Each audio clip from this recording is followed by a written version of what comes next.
share with you my art studio space. So this video will just be a tour around how I utilize this space for different purposes for my artwork.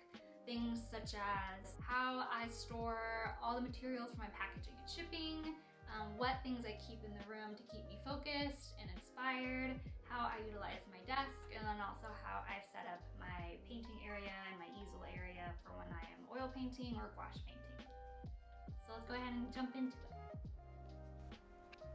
This is the corner of the studio where I do my oil and gouache paintings. I will usually pull that yellow leather chair so that way it's facing the easel, and then also wheel the rolling cart so that it's beside me, and it's a pretty good simple setup. And then this easel right here, it was gifted to me by my uncle, who is also an oil painter. So I was very lucky to get this easel. I love how it collapses so that way you can store it into like smaller spaces if you need more room in your studio to do other things.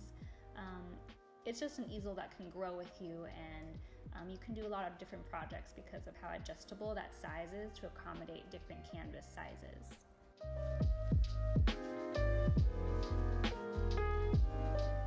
So this plant, I very lovingly call the Haya plant because he literally looks like he's trying to take over my room. But usually when I'm painting, I will move him so that he doesn't get in the way and I don't accidentally knock something over.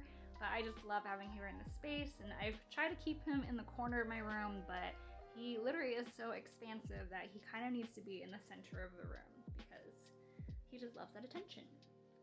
On the top level, I typically have my brush cleaner and my paint thinner for my paintings. They're repurposed tea leaf jars from when I worked at a coffee shop.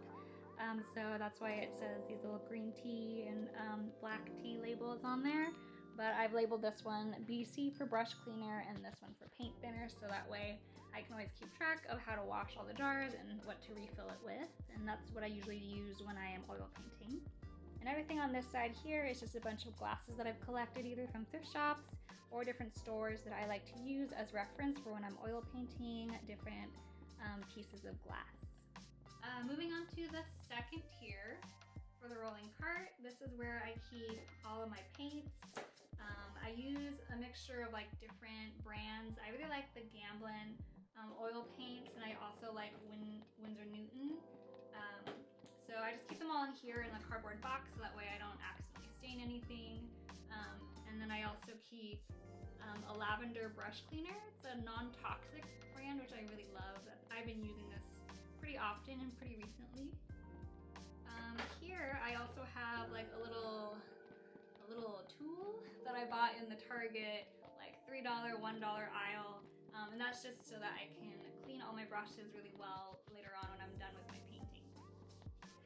And on the third tray, what I have are basically different types of brush cleaners, paint thinners, stuff that I don't want to leak necessarily onto anything else, that I want to keep very safe and secure. I also have my watercolor pencils, I have my gouache paints, and then turning this way.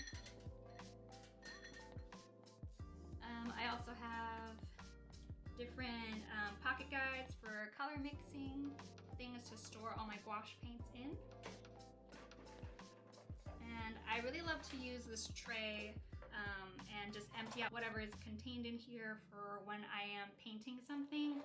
I'll either pick out the colors that I want and keep them in this tray, and then I'll just either set it on my lap or just keep it on the cart, so that way I don't mix up the colors that I want to use for a painting and the colors that I just have ready to go for whatever reason. So yeah, that's the rolling cart. Here is my favorite corner in the studio, which is my desk and seating area.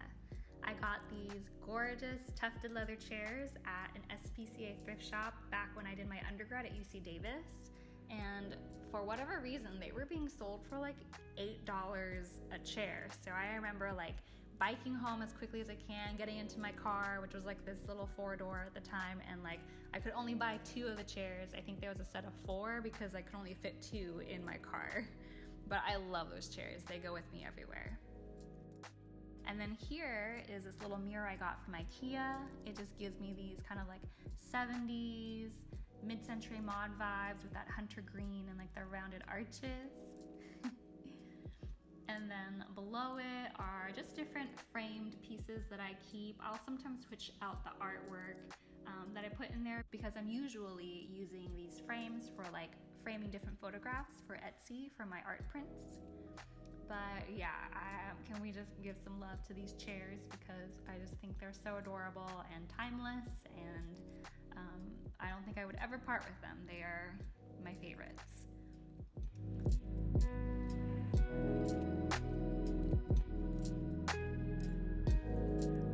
And then at my desk, I'm just kind of showing like how I sort out different paintbrushes when I'm sitting down to paint something.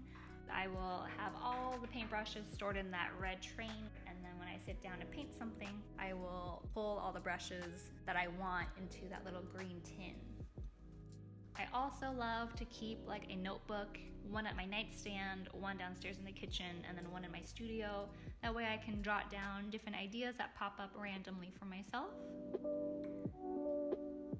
And then in this little bag right here is where I keep all of my pens for illustrating. And it's supposed to be like a makeup bag from Forever 21, but I use it for my pens because I love that I can kind of see through it and find the pen that I want right away.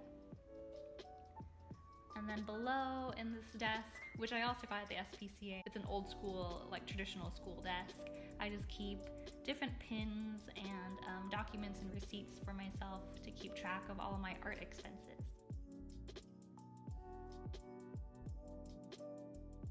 So inside the closet of my art studio, I have two different sides. One side is a little bit messy, but it's where I keep most of my packaging materials.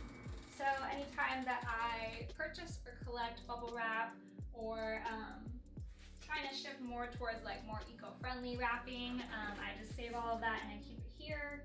I have stuff like acid-free craft paper just for like oil paintings and other delicate types of art that I ship. So I keep all those here, as well as any like large prints that I own, so that way I can just access them whenever I need to package and ship something. And then on this side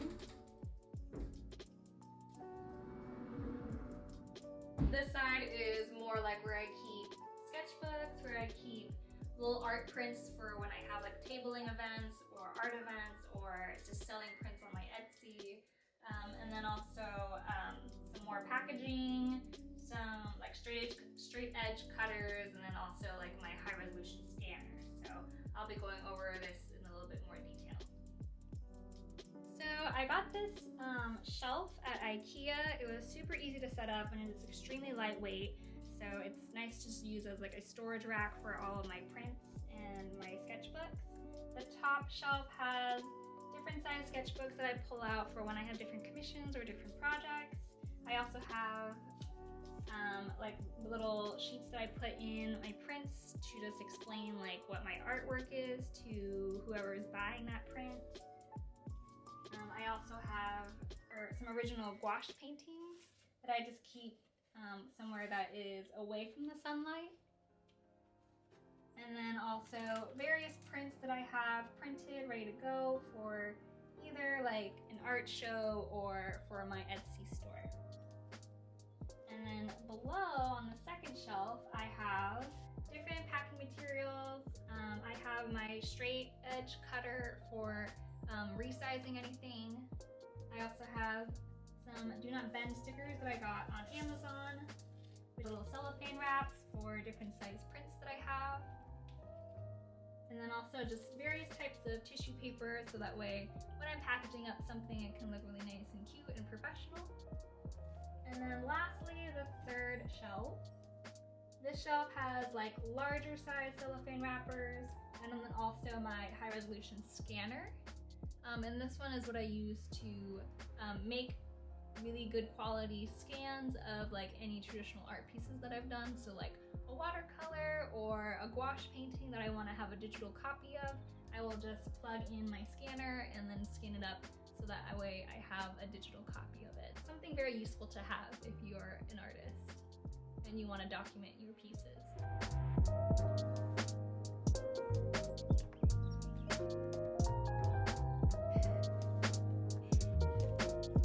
And now onto my bookshelf. inspired. On the top shelf, I have a framed check of the first painting I ever sold and also a humidifier for my plants. On the second shelf, I just have various things that just keep me motivated with art. I have different art books that I've had throughout the years on like perspective. This book, looking at mindfulness, talks a lot about like how to practice mindfulness, but he bases each chapter off of a theme or a lesson or a visual from a very famous painting. So I really loved the idea of like incorporating almost like art history into the idea of mindfulness. So if you are interested in ever reading a really cool art book / mindfulness book, I would definitely looking at mindfulness. Carol Marine from Daily Painting, she was probably the first artist that I was super inspired by. I love her style. This was one of the first painting books I ever checked out, so I really love this painting book. And then just different art books. That's my boo right there. Throughout to keep me inspired. Same on this shelf right here, the Create magazine. I just love any magazine that just focuses on artwork.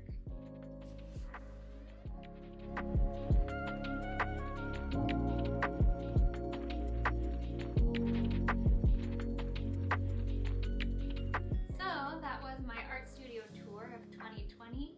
I really hope that you enjoyed watching this video. I love watching studio tours on YouTube because it's really cool to see like how everyone utilizes their own art space. So hopefully you enjoyed this one as well. If you have any questions for me, like where I got certain materials or anything like that, then please add them down below. And if not, then I will talk to you next time.